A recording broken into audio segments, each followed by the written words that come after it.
Hi Cynthia. So I've set up both streams. I don't know if TJ is around to. If TJ is not around, it means that other room won't be streamed. So just allow me give him a call, and then I come and we start. Is that That's okay, no worries.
Uh, yeah, since Joseph is not there, so I'm just gonna tell Henry to start his room. So just give me.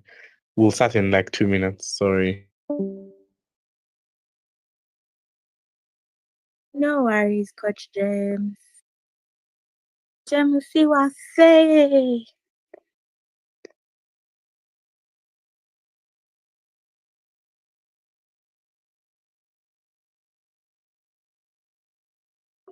Side eye to the chat.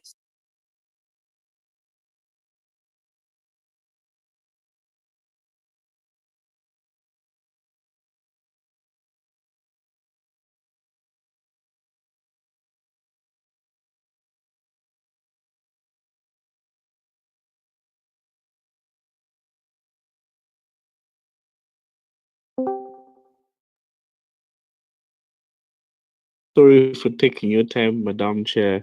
You can start. Okay, lovely. Good afternoon, everyone. Hopefully, we've had lunch because, guys, we expect some energy in the room. Some. I'm avoiding saying the word sense, but some sense in the room. But yeah, good afternoon, everyone. My name is Cynthia. I'll be your chair for this round, and let my darling panelists introduce themselves before we can start. Hi guys, here, darling panelist. So all the best.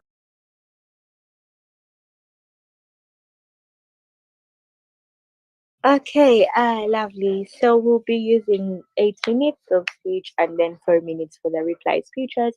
Kindly do not badger speakers. Respect. I repeat again, respect their POI preferences. Do not badger. Yeah. Aside from that, all the best in the round. Let's keep it demure. Let's keep it intentional and knowledgeable. First speaker side prep. Ready when you are.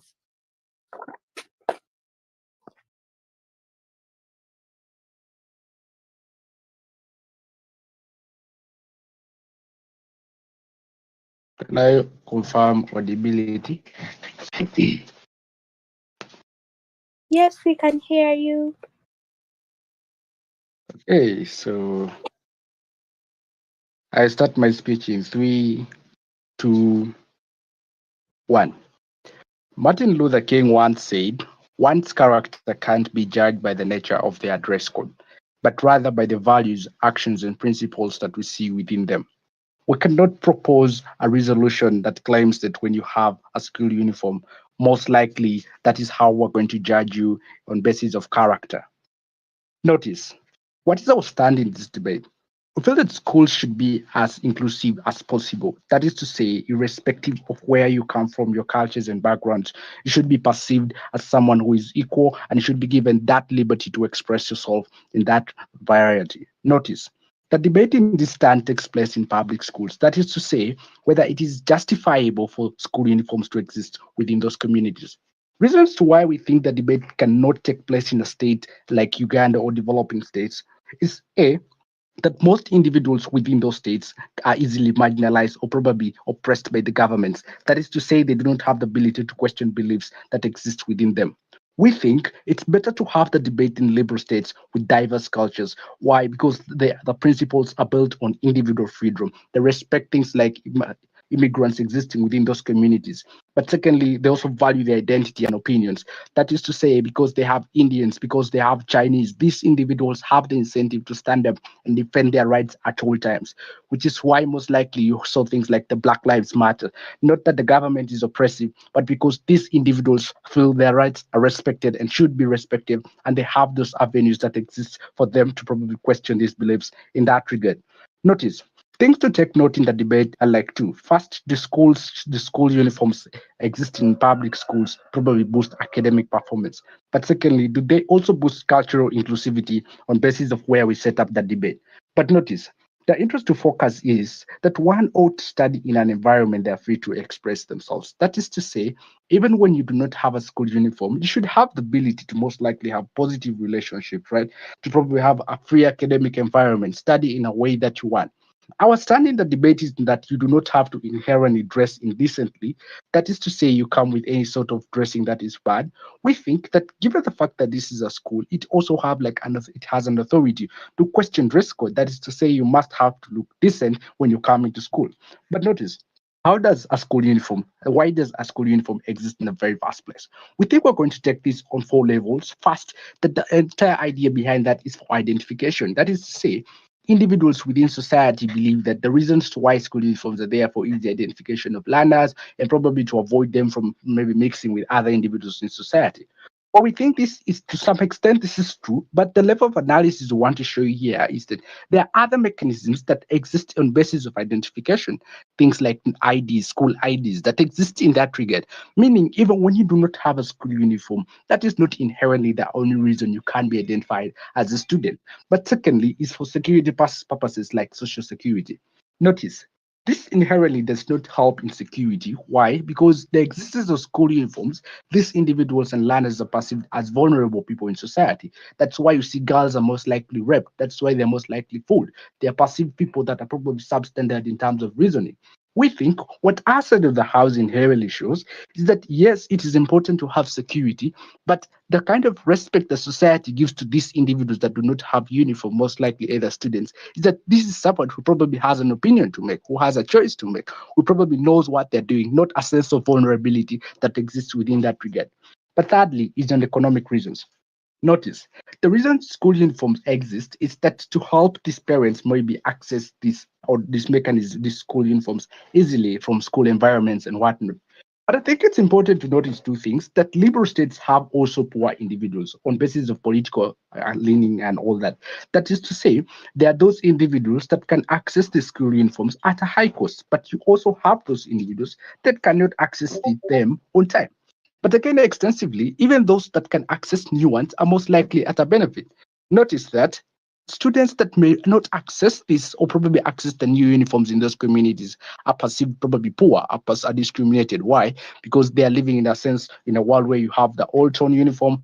We think how that impacts this learner is that it feels a sense of worthlessness that because I cannot afford a new uniform like my rich counterpart, chances are I cannot concentrate, chances are I cannot associate positively. That inherently affects positive relationships that schools have to offer in that regard. But then, fourth is the moral obligation, where we think that the narrative behind the existence of a uniform is that you are actually a morally upright student. That is why you're wearing a uniform. It's one reason as to why you see that when you go to a school on rare, because with a justification that probably you did not wash your uniform or probably it's torn, you're perceived as someone who is morally wrong. That is to say, for you to wear a uniform, you must actually, that is a sign that you're morally upright. We think that is not something you can use or a metric one can use to consider judgment of character. What we told you from us at the house that focus on things like values, actions, and principles that this learner most likely has to grow and probably exercise in that regard. But again, how do public schools look like? Two things. Firstly, that these schools have individuals or learners from diverse cultures and backgrounds. It means they have the Chinese. It means these people have the obligation to exercise their rights to express themselves the way they want. But also secondly, if it's like they are most likely going to be deprived. Why? Because they're not given room to exercise that particular right in that regard. We feel that not everyone is inherently comfortable in their school uniform, more so in a sort of public school that allows for all individuals from all walks of life to get in. But notice that they actually focus on things like striving for all students' abilities, cultures, and backgrounds at a point where that is not meant due to the existence of a uniform, we feel you actually contradict with the mandate or the principle behind the existence of that particular public schools. Notice what happens when we have a school uniform. It looks like three things are going to show you. First, you have cultural conflict. That is to say, individuals are going to have a challenge trying to fit in and probably cope with the professional school culture that demands them to wear that school uniform on daily basis, compared to probably what sort of culture they have back home.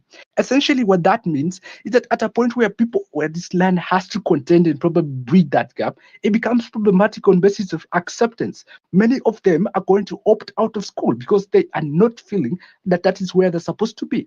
Why this is true is that a sense of cultural acceptance is indoctrinated within them right from childhood, which is why you see that Muslims are trying to probably wear long skirts. the kind of analysis is that when you go to a school where you have to wear short skirts, chances are you may find it difficult to fit in.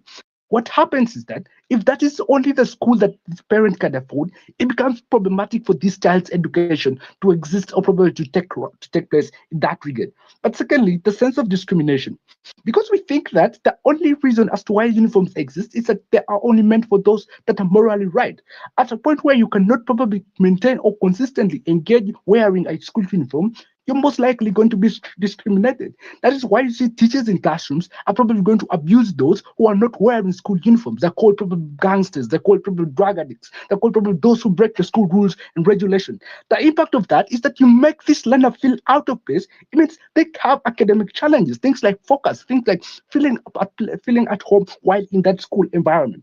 How that essentially impacts two axes. Firstly, on the school, we feel that at a point where a learner cannot strive in that school, cannot benefit and get good grades, the image of the reputation of that school is most likely going to be tainted outside the school. But secondly, that the point where a learner is not able to probably cope with academic success affects that particular learner. That's like a case of backlash where they cannot actually grow past their weaknesses. They focus on their identity, they focus on how best they can cope with others. At a point where it is difficult, it then means it's too difficult for them to cope with academics in that regard. But notice one thing, two arguments we present in our case. First is on cultural diversity, but second is on alignment with real world expectation. Notice that a school should give room for expression. That is to say, irrespective of the location and whatnot, they should be in position to give these learners that room to express themselves on that extensive land. We're so proud to propose. Okay, just a reminder that beyond 8 minutes, I am not writing anything. So you will see me include a few timestamps, like one last minute and then time up in the chat space to make sure that you don't go overboard. Because I swear to you, I'm not writing anything. You can't be saving a case beyond that time. Let's have first speaker up here. Hope I'm audible. Yeah, so okay. First thing I want to say is first time doing first speech. So please keep the criticism away. Okay, yeah, you can criticize whatever. Anyway, I start my speech in 3, 2, 1. Okay. Firstly, at a point in time in which people have a huge priority to how they are perceived in society, and on ideas like communitarianism, we are proud to oppose this motion. One, for a bit of like clarity, what do public schools look like? Because I don't feel like the first speaker literally engages in what that is at the end of the day. One, they have huge populations. Why? Because they are most likely accessible and they give people, despite their financial incapabilities or a difference in how much money they have, the ability to actually access education. Two, what do school uniforms look like? And I feel like this is particularly important. One, they are affordable, despite what team proposition wants to say. Why is this necessarily true? Notice there's a sort of rationality of the people who actually own these schools. At a point in time which they do know that the people who are opting into public schools are not necessarily Bill Gates or are not a bunch of Elon Musk. We feel like they have incentive to actually make them affordable because they have to consider the amount of people that are actually going to their school. But even if you not take me up on that particular piece of analysis. Secondly, they have incentive to make them affordable because they know that they are the only option that these people are going to wear. This looks like if they make them very expensive, nobody is going to have any incentive to go into schools that have very expensive uniforms. I feel like at a point in time which people are very capitalistic and hold priority to how much money they are spending, they're not going to go to schools that have very expensive uniforms. And that's not the nature of public schools that we have existent in status quo. Okay. One, on engagement. Notice, I think the only substantial argument we get from first speech is the whole idea that there's going to be a cultural diversity and why that's very important. I feel like I can take this down with one-liners because one, there's a multitude of schools that offer different cultures. For example, I feel like the people that going searching for a school are inherently rational. Why is this very important? Because they're actually rational enough to know what's best for their child. At a point in time in which I'm a Muslim, taking my Muslim child to a Christian-based school, I feel like I've weighed whether the magnitude of impacts that come from me going to this school are more important than me wearing a hijab in that school. We feel like even if that's to occur, we feel like the people who actually put these guys into school are rational enough to actually weigh the magnitude of impact and degrade their culture for something like a better education because of the important stuff like education holds. Like you get employment from that, you get much more likelihood of utility because you maximize the amount of knowledge you have, which is inherently needed for jobs. So I don't feel like that argument can stand in this debate. Okay.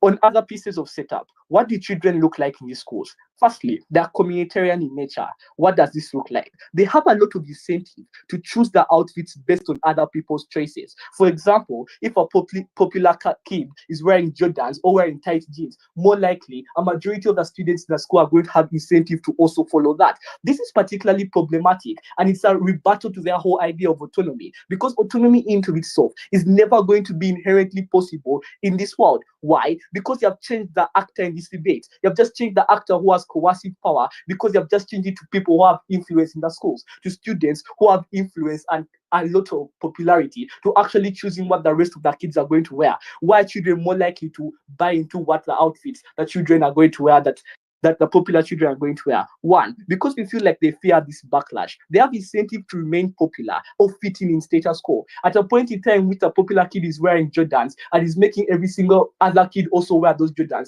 I'm going to have incentive to also wear them because I want to be popular. I want to fit in my school. So at a point in time which that becomes very problematic, because sincerely speaking, these children are not the most rational. They're not the most utilitarian in nature. I'll take you later. At a point in time with these outfits are not necessarily going to be the most comfortable because they are being chosen by other students. This looks like a world whereby if you're obese, they are wearing tight jeans just because the popular kids are saying that it's cool to do so. Secondly, there's a nuance and stuff like, oh, my body type and stuff like what I'm comfortable with. At a point in time which what necessarily is the trade in school is not what I'm comfortable with, I'm going to have incentive to actually go into that because of the whole ideology that I want to fit in, I want to be popular in status quo. Second piece of analysis on why this is particularly bad. Notice, they may not be the most affordable. This looks like a world whereby these children are wearing expensive clothes and you're also incentivized to buy them simply because of the fact that you hold priority to how much I like and how much are perceived by the other students at school.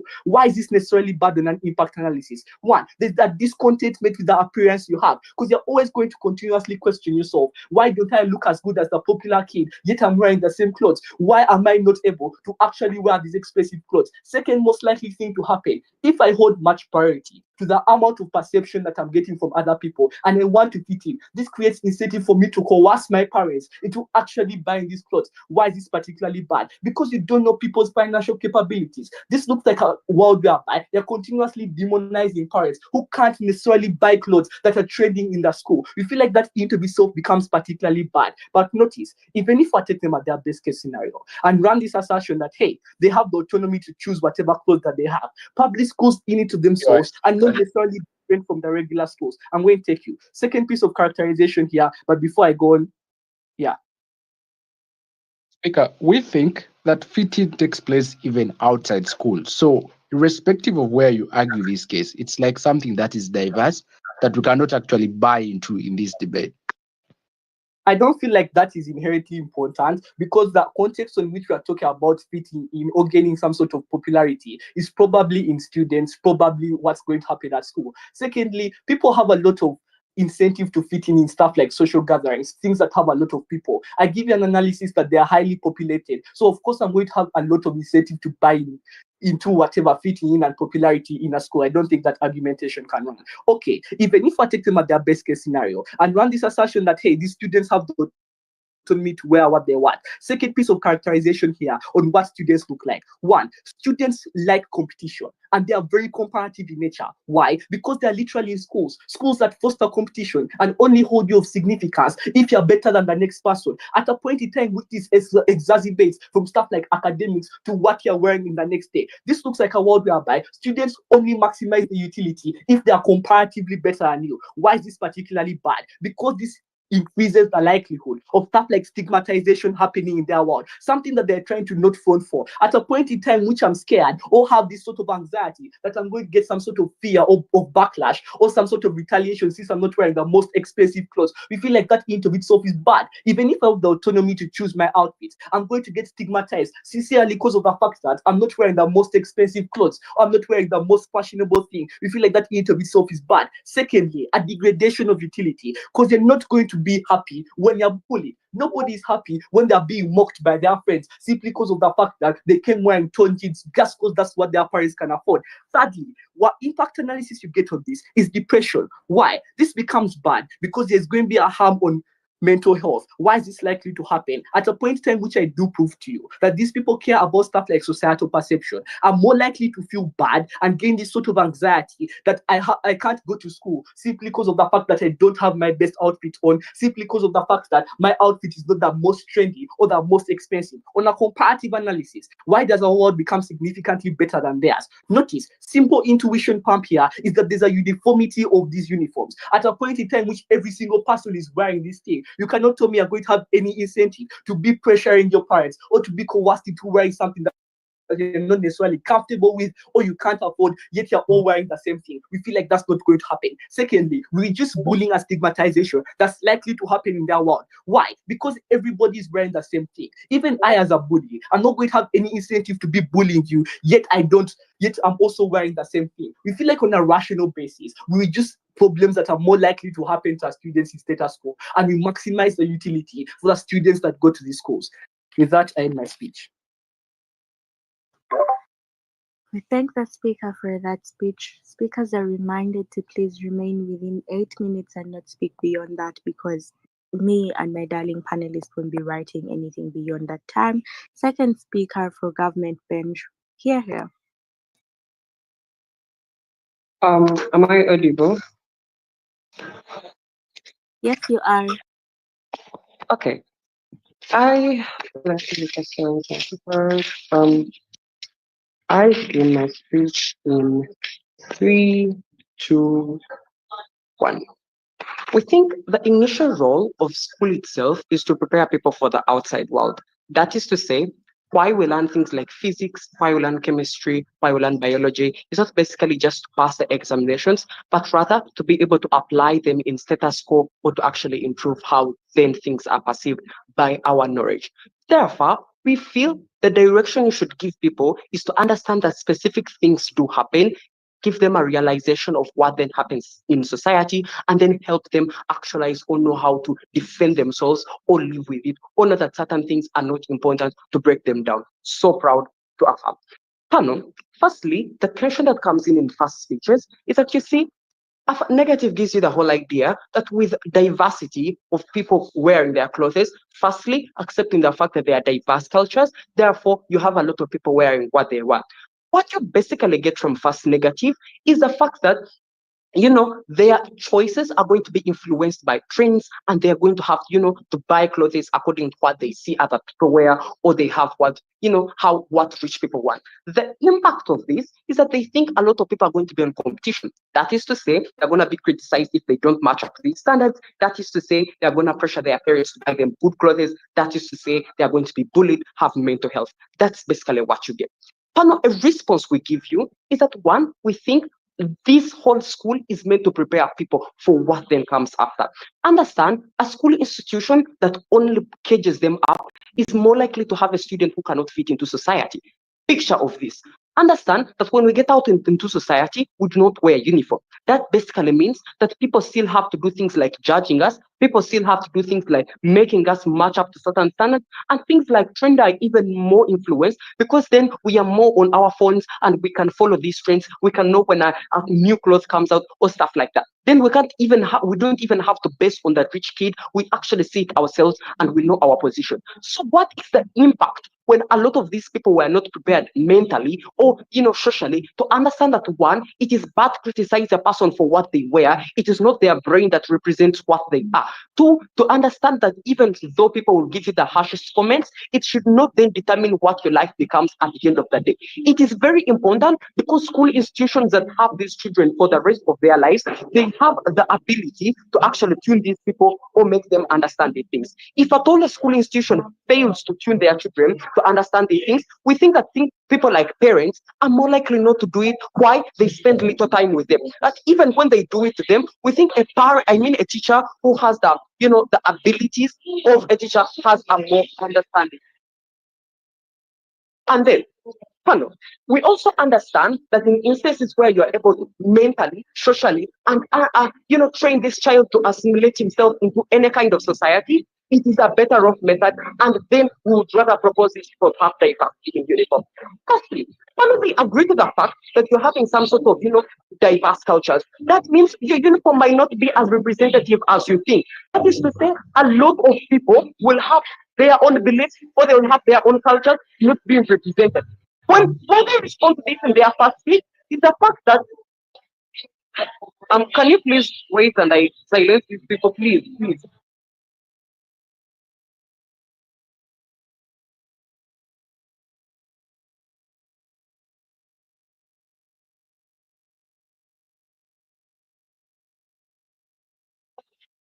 I'm sorry for that glitch, but I am I am at my mom's workshop, so people were passing around very loud.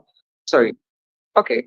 Three, Okay, two. no worries. I paused your timer at 4:35. You are Okay. explaining culture diversity. Okay. Yeah. Thank you so much. Okay. 3, 2, 1. Okay. A concession from negative is that there is some sort of culture diversity. What that means is that your uniform cannot basically bracket all these people who have their beliefs. Why we even center our debate in the liberal world is that we feel there and then people have things that they want to align with. That is to say, people come up one day and say, I identify as a grasshopper, and that's because I feel that my personal beliefs align with that. That is to say, a lot of people's changing beliefs and changing characters then align with that. When you do not create a safe space for people to feel welcome, for people to feel loved, for people to feel, an encouragement, why? They feel that your specific uniform maybe lingers them to do things they do not want. Understand, even basic cultures, like let's say Muslims, will want things that are, long for the fact that they feel that's what they feel more comfortable with. And why they think that is just by their culture. What we get from side negative as a response to that is that by the virtue that you have weighed your options and you have known that a school institution that you're taking your child to is not Muslim in nature, therefore you agree to sideline your culture to that level. But it is not fair in a world to actually push people to sideline them for the fact that you as a school institution want to exhibit your own policies. Understand, school institutions ought to be very inclusive, ought to be very encouraging, ought to be very safe. Why? You are dealing with a specific group of people that are very vulnerable. That is to say, their minds do not want to have things like marginalize other people. Their minds do not want to have things like discriminate other people. Their minds do not want to have things like I am sidelined in society. Why? These people are very vulnerable. These are kids. And first, and secondly, we think sort of this inclusion in society in how they wear cannot basically go to matches of maybe you're going to say things of indecency and stuff like that. What we show you in our first minute is that a school institution has a big role to play in shaping these students. That is to say, if at all a child is going in an era where he doesn't have to wear a uniform, understand that these people have to go things like social parties where they have to, appear decent, and maybe golf parties where they have to appear in shorts and stuff like that.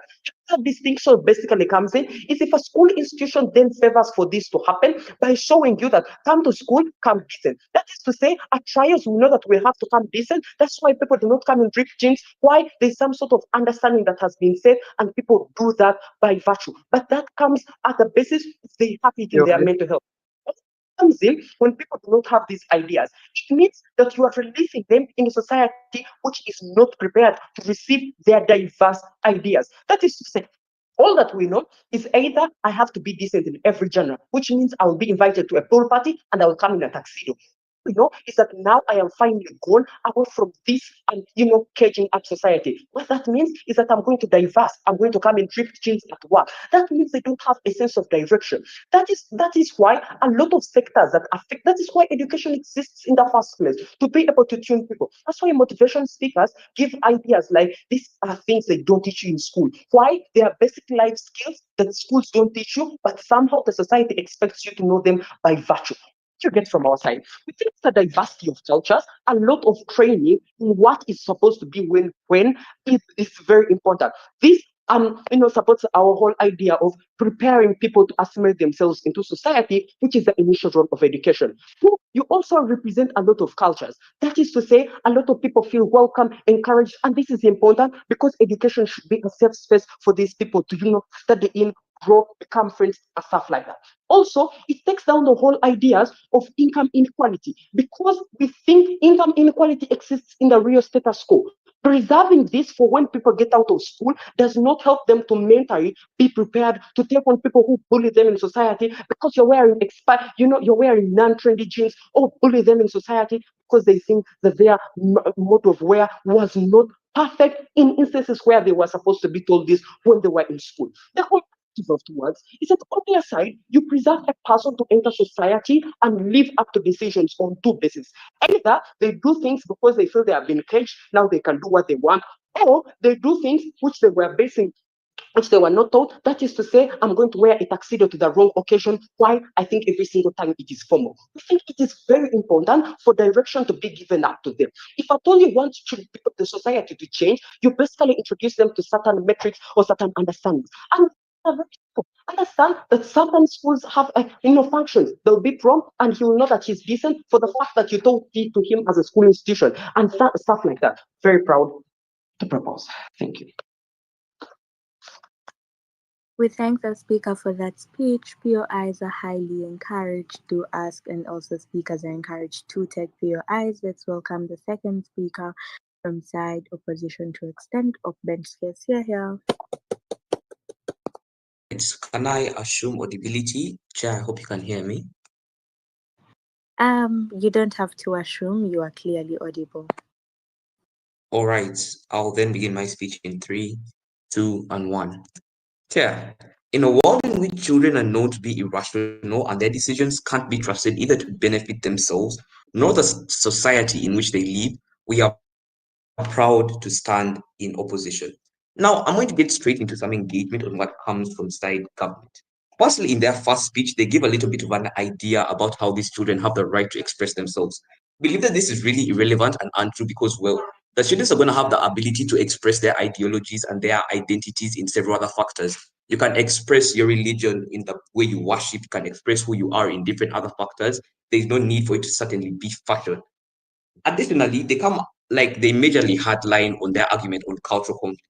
They claim that in a world in which there are several cultural diversities and there are several ethnicities, then there's going to be a lot of cultural conflict in a world in which we do not respect this. While this is a good argument, notice there. Firstly, we concede to the fact that yes, we are in a world in which there's several cultural and ethnic, and there are several cultures and ethnicities. However, Chair, notice, firstly, in a world in which we allow students to then come dressed up in whatever culture they wish to represent, that there's that magnification of ethnic differences. If I, as a student, personally feel like I'm a Christian and I feel like I have some sort of beef with Muslims, then in a world then that someone comes dressed in uniform, I'm not going to know that this individual is a Muslim. But if they come dressed in their hijab, then that then separates and it then tells me that, oh, this person is a Muslim, then I'm going to begin stigmatizing them or treating them in a specific way. Believe then that in a world in which students come dressed representing their cultural ideas, that they then exacerbate or they then magnify their cultural differences. Secondly, we believe that culture is not as something that's very important within a school. The major importance of a school is to educate individuals, not to be a cultural display. Lastly, we believe that there is a lot of inclusivity in school uniforms. We believe that in the vast majority of instances, school uniforms are really inclusive. I mean, if you're a Muslim, there's no school uniform that's going to tell you to wear a rosary. There's nothing like we are trying to attack your culture. School uniforms are really inclusive and they do not really have any side in cultural differences. Additionally, in their second speech, they hardline on an argument about preparing these particular children for society. Notice, firstly, Chair, that complete like the way government does not at all account for the fact that these children are vulnerable. We believe that children are very fragile and very innocent creatures. We believe that we cannot just expose them to such things like bullying and stereotypes just because we want to prepare them for society. We believe that there are several alternatives that can prepare these individuals for how they're going to be treated in the real world. Things like peer talks and youth camps, things like that that can actually prepare them for the society without having to expose them to, practical harms. Secondly, we believe that the preparation for society is something that's non-exclusive, meaning that they do not get it only from their side of the house. We believe that even in a world in which there are uniforms, students can be prepared for real life problems through things like peer talks and youth camps and such not.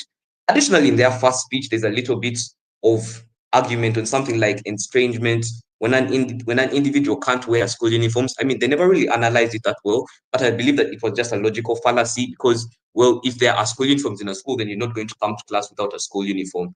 Then they give a little bit of argumentation on stereotypes on when a certain student does not have the ability or the agency to be able to buy new uniforms and other students can't buy new uniforms. Clearly, from Glenn's speech, he characterizes that in the vast majority of instances, these uniforms are really affordable, meaning that the vast majority of students are going to be able to afford them. And even if we are to say that, okay, fine, if they're not affordable, on a comparative, in a world in which individuals are able to come wearing, tuxedos or whatever they want to wear, we believe that the difference between these two individuals is going to be much more. If there's a student wearing a new uniform and I'm wearing an old uniform, the difference is there, but it's really marginal. But if someone is wearing Jordans and I'm wearing Crocs or sandals or something like that, then we believe that the difference is much more huge. It's much like it has a greater magnitude. What do you get from our side of the house then? Our case is revolved around the de-individuation of these particular students. Glenn clearly tells you that students are communitarian in nature, that they clearly have, they are social, they express themselves, that like the popular children in school are going to want to have control over the narrative. They're going to want to control how students are dressed. They're going to want to stand out and they're going to put on the most fancy thing that they can. Secondly, he tells you that children in of themselves are underdeveloped cognitively, meaning that they're not going to have the ability to assess and say that, okay, fine, I can't afford to wear this, so I'm not going to wear this. They're going to pressure their parents to actually be able to get these clothes. They're not going to really think about everything. He clearly impacts this argument, telling me that there's going to be estrangement between the parents and the students because the students are going to feel very betrayed by their parents because their parents cannot afford for them to put on the most fancy clothes. And secondly, there's going to be discontentment when this particular student cannot actually achieve the kind of fashion sense that he wants to achieve.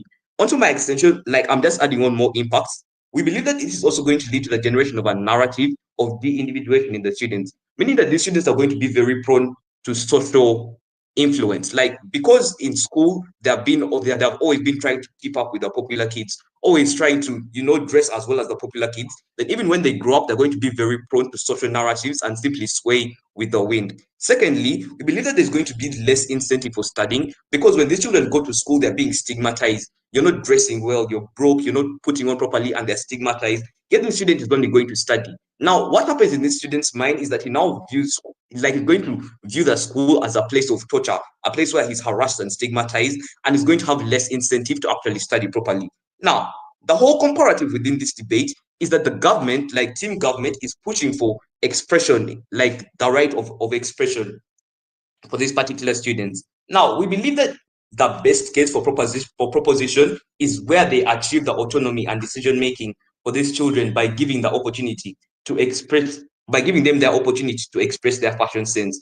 We believe that firstly, like I already characterized, the vast majority of instances, this is not going to be true because they can express themselves in very, very many other ways. But even when we are to assume that they do achieve this, this autonomy and decision making, we believe that it's irrelevant because, well, in the vast majority of instances, children are not able to make the best decisions for themselves. They're going to, want to dress immorally, or they're going to, like, their decision making is not always centered around like their best benefit, and they're really irrational.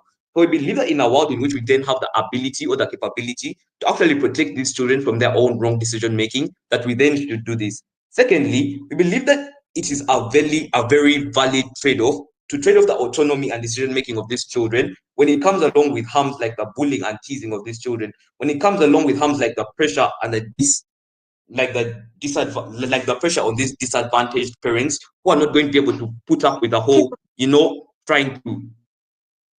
Am I out of time? I think I have a few more seconds left. when it comes along with the challenges like the pressure of these disadvantaged parents to actually provide for these students, and when it comes along with harms like the lost sense of shared identification within the school, it is on this ground that we are very proud to stand in opposition. Thank you.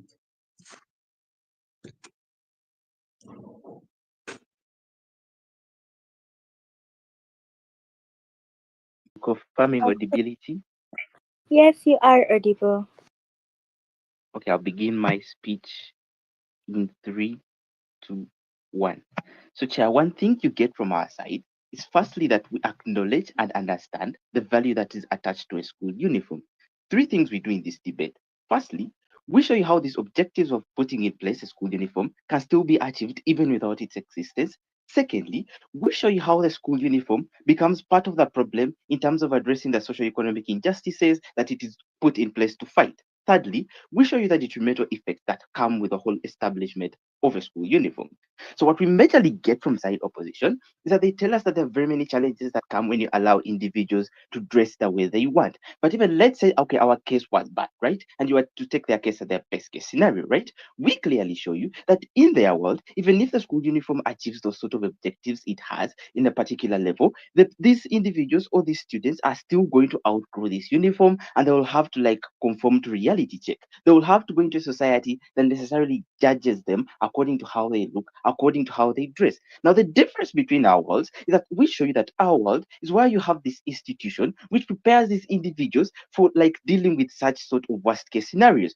We show you, and what my first speaker does is that an individual should be judged on their capabilities and their contribution to society, not necessarily how they dress. And that's how the schools are going to be oriented in terms of the case where you have school uniforms being removed. So in their world is where you have these individuals still facing these challenges that come with, like being broke and not being able to afford like expensive clothes. But then the school has not sort of indoctrinated them, has not prepared them to deal with such key issues. Now that is something that is detrimental, and that's a disservice to the students. It goes ahead to clearly show you that this is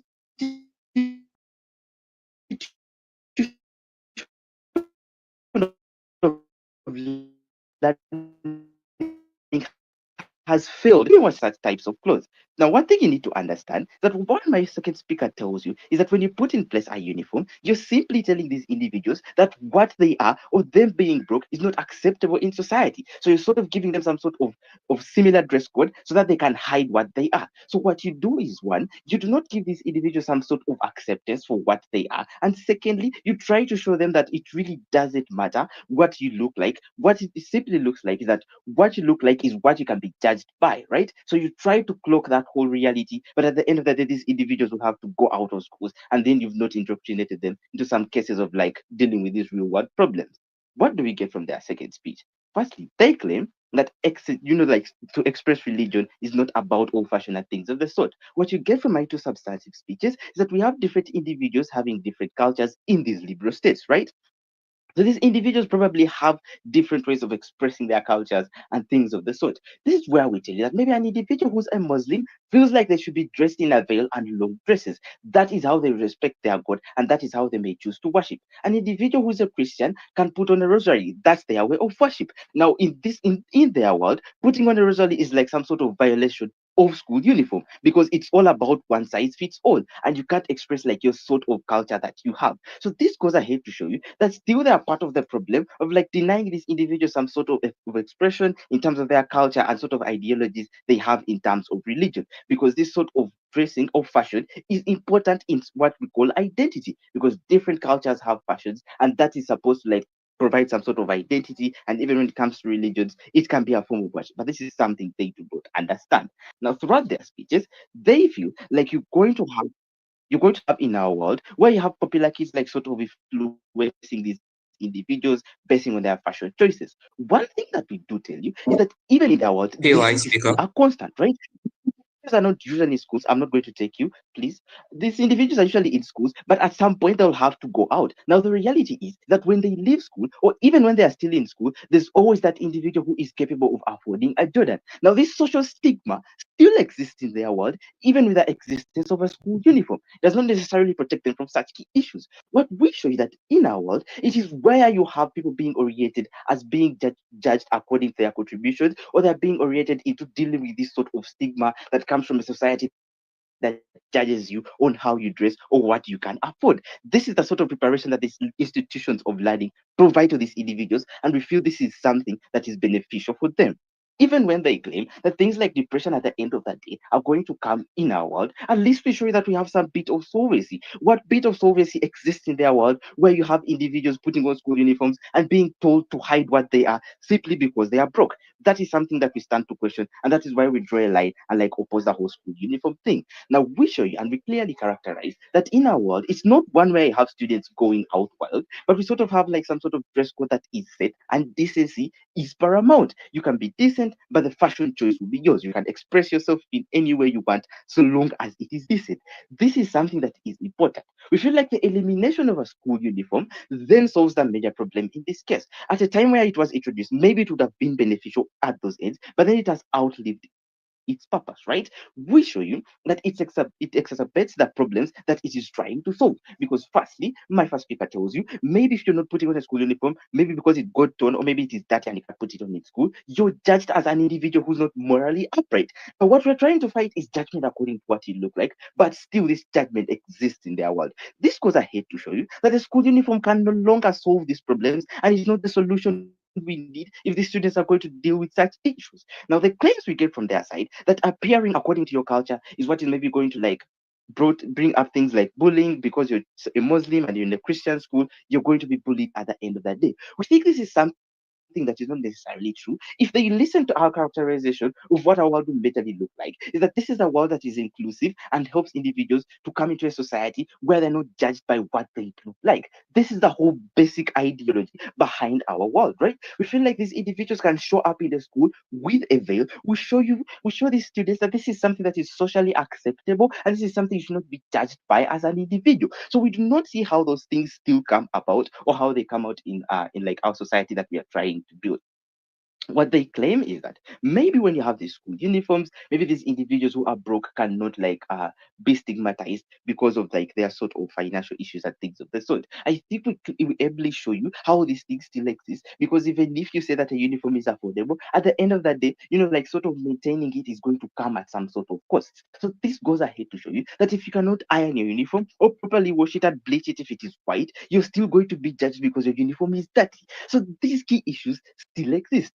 Even with the existence of a uniform, we are still seeing individuals being judged by what they look like or what their type of uniform looks like at the end of the day. So the whole idea behind like solving socio-economic injustices that necessarily exist in society, it is not properly addressed. Where it is addressed in our world, you have a societal structure like a school, which majorly bases on inclusivity and acceptance of what you are. If you're broke, it is quite absurd, but the reality is there will always be that one person who has like the upper hand in terms of finance. What we do is that we indoctrinate you into acceptance of your reality first, and we tell you that these things should not like be that some issues that are supposed to stigmatize you. You need to accept that this is the reality, and maybe one day you may have to come out of it, but we prepare you to like deal with these sort of issues. We show you that the judgment you're going to receive from society should not always be considered about how you dress, but about what you contribute. And I think this was properly highlighted by the same my fact colleague. With all that said, I stand to oppose the school uniform.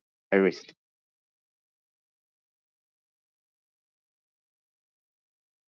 We thank the speaker for that speech. The other person can start when they are ready.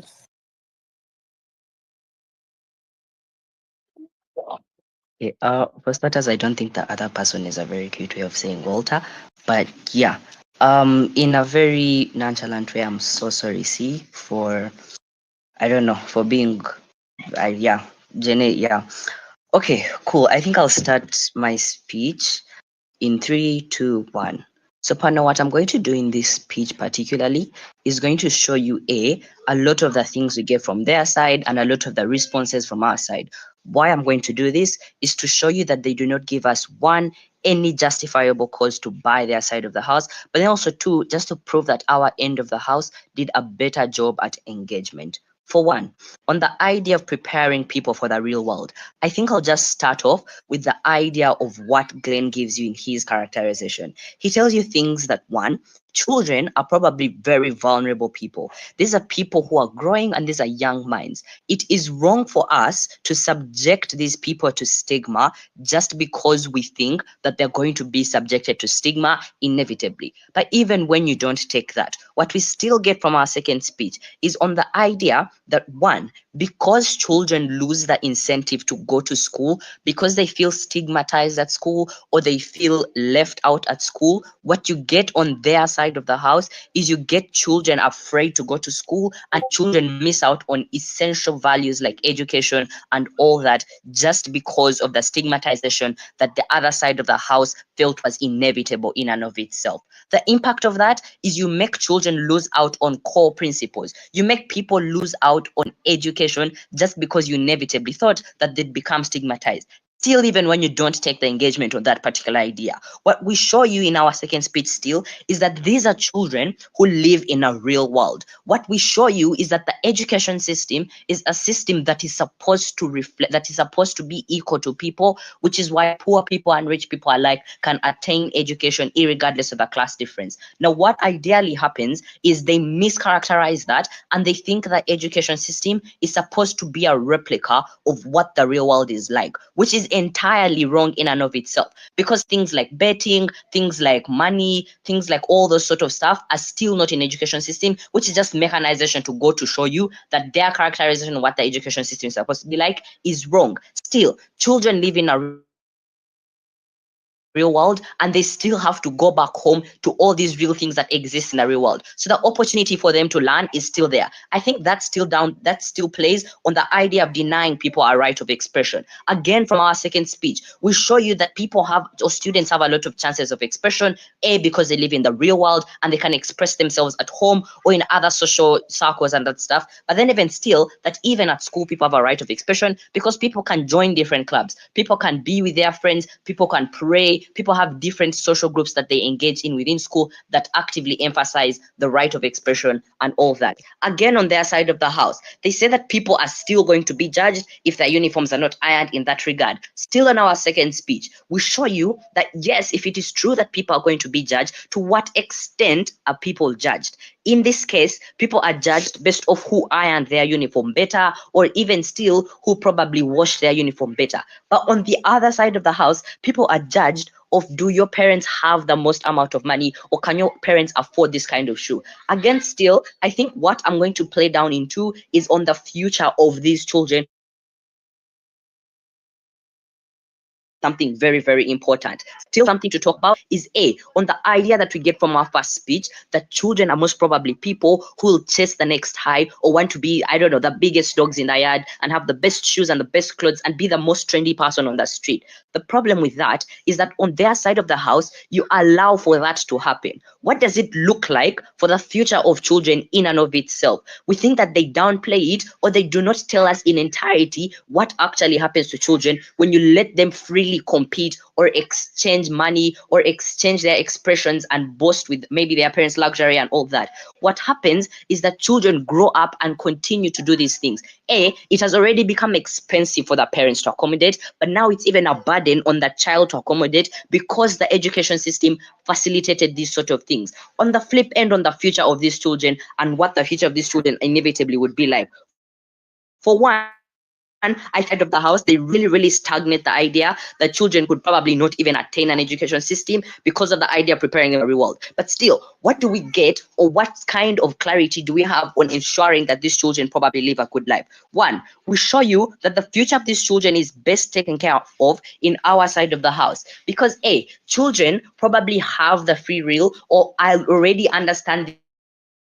And then still, the idea that children are able to grow and attain education systems and attain certain levels of education regardless of how much their parents make per year or per month. We think that is very important. It is important, or the most important thing in tonight's debate is for children or students to be able to attain education A, freely, but then also B, to be able to attain education without the fear or the extra pressure of being able to prove themselves to other people. I think largely that was probably something that I felt would just need clarity on. Still going back to what Glenn's speech was on and how that played down into tonight's debate on the idea of school uniforms, something that they tell us is there's alternatives or there's alternative ways for us to get what school uniforms offer.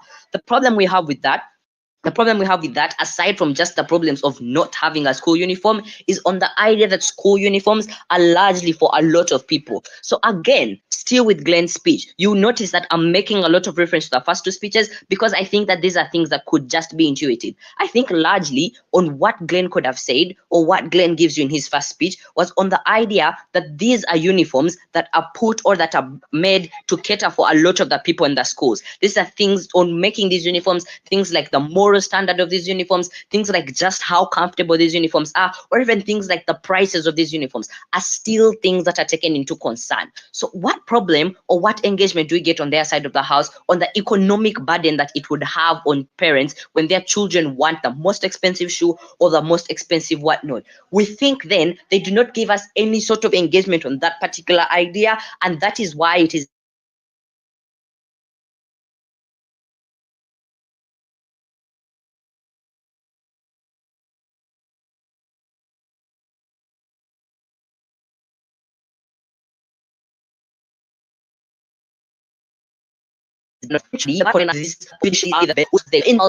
does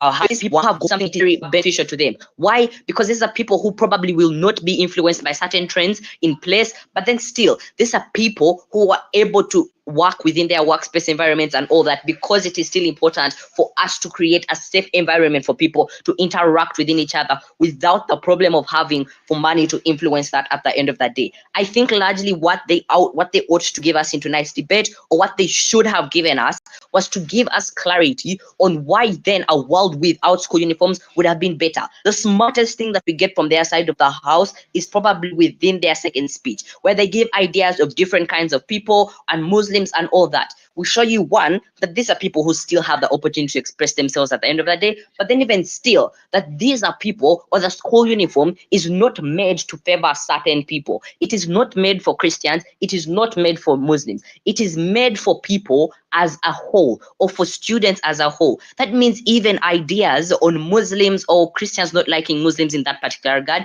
we think that Glenn talks about that when he says that A, Muslims could, when Christians probably would not agree with things that Muslims have, they have A, no way of telling, but then even B, they sort of do not have the incentive to then attack other people. On the idea of bullying and stigmatization, we think they exacerbate it, and how we take care of it at our worst case scenario, if it inevitably happens.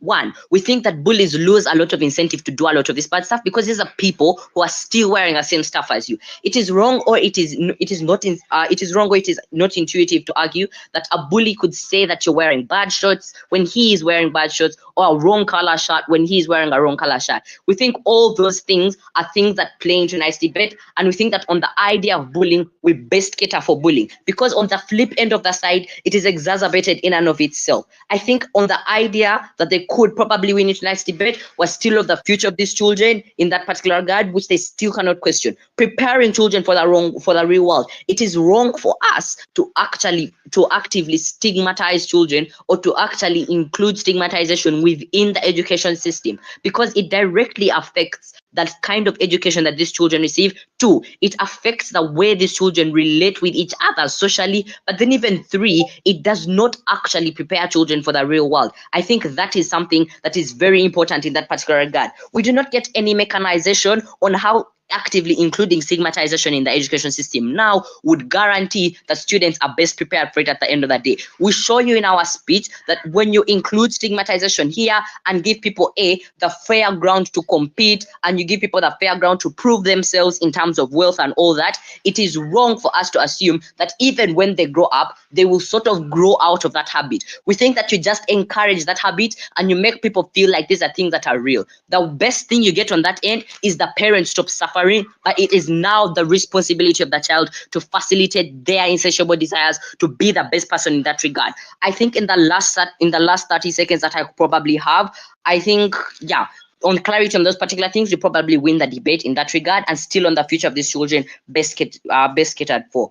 Again, I am very, very sorry, Sin, for everything and for today morning. Regardless, in a very nonchalant way, this will probably be the last time I am badgering. Thank you. Let's welcome the reply speech from side opposition. Here. Hope I'm audible. Yeah, so respect to Rima, all people do fast speech because my days. But anyway, hope it's the last time I'm doing that speaker role. So my reply speech starts in 3, 2, 1. Okay, what do we hear from the entirety of this debate? Team Pop comes up with this idea, and it's probably the most significant in their case. The thing of cultural diversity and how much they prepare people for the future. One, on cultural diversity, we give them several layers of analysis as to why this into itself is not a thing that can win this debate. We tell them that one, first POI they ask me, and I actually respond to it. I tell them that one, people are rational, especially parents. At a point in time in which we do tell you that if I'm to take my child to a Muslim school when they're Christian, I've weighed that that's the best option for my child. I've weighed that this is the utilitarian option, probably because the school offers better education, and I give you an analysis on why getting better education is more important for this child. Secondly, we tell them cultural diversity is something that can simply be fixed. If you're Muslim, you go to a Muslim school. If you choose not to do so and feel like your parents are rational enough to actually gauge that was the utilitarian option in that specific regard. Secondly, even if you not take me up on that particular piece of analysis, what comes is, what do uniforms look like? They run this assertion that uniforms are something that prioritize one specific culture or one specific religion. We tell them that that's not necessarily the truth. At a point in time which there's some sort of neutrality that comes within these uniforms, we feel like the exacerbated the impact they give on lack of cultural diversity cannot stand in this debate. Thirdly, on the whole idea that even if we're taking them at their best case scenario and say cultural diversity is something important, they opt for stuff like stigmatization for this. Something that comes from second speech is that, hey, there's more likelihood that I'm going to prejudice you because I don't like your culture, and I've actually become aware that you fall into this culture at a point in time in which our world offers some sort of secrecy and reduces that stigmatization that's likely to occur. We feel like we pragmatically become better. Secondly, a concession that comes from their second speaker that, hey, that stigmatization is very important, and this was the joke of this debate. They come out and say that it's important for us to stigmatize these children such that we prepare them for the future. Notice what I told you in the first speech. These are vulnerable children, and you want to actually stigmatize them, put them in harms, or leave them susceptible to stuff like depression and anxiety just because you, quote unquote, want to prepare them for the future. What do I tell you? This looks like a world where there's anxiety for these people, and they have less incentive to go to school because they know they're going to be retaliated against, because they know the bad societal perception they have in that school. We feel like they cannot win in this specific regard. We show you there are better alternatives to prepare children for school that don't require you to stigmatize them, that don't require you to bully them. That thing they talk about, the whole idea of affordability. This is funny. We come out and say that, hey, these people are comparative. They are very competitive in nature. And this is an analysis that comes from the first speaker. At a point in time which I do tell you that there's much more likelihood that these people want to fit in. This looks like a world whereby if the popular kids are wearing skinny jeans, I'm also going to do so. So this leaves you with two options. Either you follow with the bandwagon or you don't. We show you why both scenarios are particularly problematic. When you follow with the bandwagon, it's no certainty that this is the most comfortable thing for you, that this is the best outfit you should be wearing at the end of the day. We show you why the uniforms into themselves are pragmatically better, because we show you that they are affordable, and we give you analysis on that. The whole idea that these people are rational enough to make uniforms affordable because they know that type of people going to their schools, right? Secondly, we show them at a point in time in which one, their world is offering things whereby you're actually criticizing your parents since they can't afford the expensive things that people are throwing around in school. That becomes bad because you're demonizing people due to their current scenarios. At a point in time which their only response to this is, or why school uniforms are expensive, is because because yours may be torn and then you want to buy a new one. You feel like that cannot win on the comparative when you're walking around in wooden sandals and friends are wearing Jordans. We feel like they can't win with that particular piece of engagement. Thirdly, the only other response we get for this is that they opt for inclusion. Notice, they give us no mechanization as to why this into itself is something that's likely to happen in their world. On the comparative, our side becomes better because we give you analysis on why our argumentations are likely to fall out in status quo. Please vote hope. Are you audible?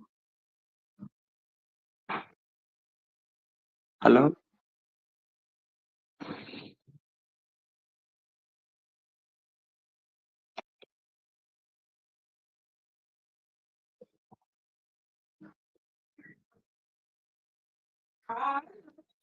Am I audible?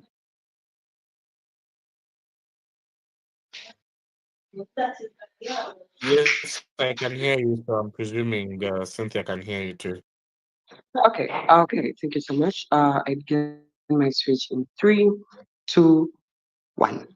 It's very ironical that side negative assumes and accepts the fact that we need society to understand its reflection, right? Where we draw the line is then they tell us that firstly, they think school should not represent what society is. It should not be a reflection in their third speech. Without mechanism or understanding to this debate, why in at all it's very important for schools not to represent society. Why we should be in this coven hidden away from what society is and supposedly jump into it and live like cavemen living in a new world. They don't give us mechanism on why it is not important to know what society is before we enter it, especially for an institution whose job is majorly to train us to integrate into society and take it forward. Secondly, they tell us that it's a better off method to run or learn society from youth clubs, which are maybe headed by an experienced, probably older youths or people claiming they have been called out by God. Those are the ones heading youth clubs. We should get information from them. Gen Z obsessed, mothers, influenced parents who are probably coaching the younger versions of themselves. We should get advice from them versus getting advice from people whose job, whose training, whose whole life has been tuned to understand what students are, how their mental health can work, why it is very important for them not to, experience certain things, how they can then handle or pass through some things. We feel that on the comparison of whether we should learn society from youth clubs or other parents or other comparatives, we think we win on the comparative because in school and institutions, we prove to you that those people have the qualifications to tune their children or to understand what they are going through, why their training, their psychological understanding is what then gives them that capability. That means those people are more willing to take off these children to understand what society is. We also win on the fact that we integrate a child to understand what these things are. We tell them that it's quite inevitable that you are going to be even in society and you're going to be criticized. What is important is one, for them to be able to teach the person who was criticizing that this is bad. Why you get it from school? Try getting it in society with someone behind their screen scrolling and criticizing the way they need. Let me tell you very basic examples. Cats in society have greatly been criticized for how they look, what they wear, who they are, things that they cannot change. And this is what society. If you're able to influence people at a younger age when they're able to tune their minds or willing to listen, it's a more effective impact at that level. We think you get more impact. But even when they say that we are psychologically torturing these students by allowing them pass through this would be a short term that already has a comeback. That is to say, you are already existing in an era where if that problem happens, you are existing with a person in the school to help you pass through it. One, that's why you have suspensions or things like detention for people who are victims of that or like victimizing others or people who have passed through that, getting some sort of moral support. All means that these people will not come to school and will quit school. Understand, if this impact is preserved for someone's older age, one, our mind and tuning and learning is not prepared to take on certain things. We understand more when we are young. Basic knowledge is that when we are old, we are going to more likely take in these things in a harder way. That's why in the 21st century, supposedly things like depression are a thing, and people are now probably arguing depression and dying of it. Lastly, we think you get a better of understanding of what cultural representation is, because they say they want cultural representation, and they say that a lot of people, this uniform is for people as as a whole. When I say in its creation, it's not based on one person. The analysis that should have then come in is how, even when it's not created for one person, it specifically addresses everyone's needs. We don't get that, and we are so proud to offer. Thank you.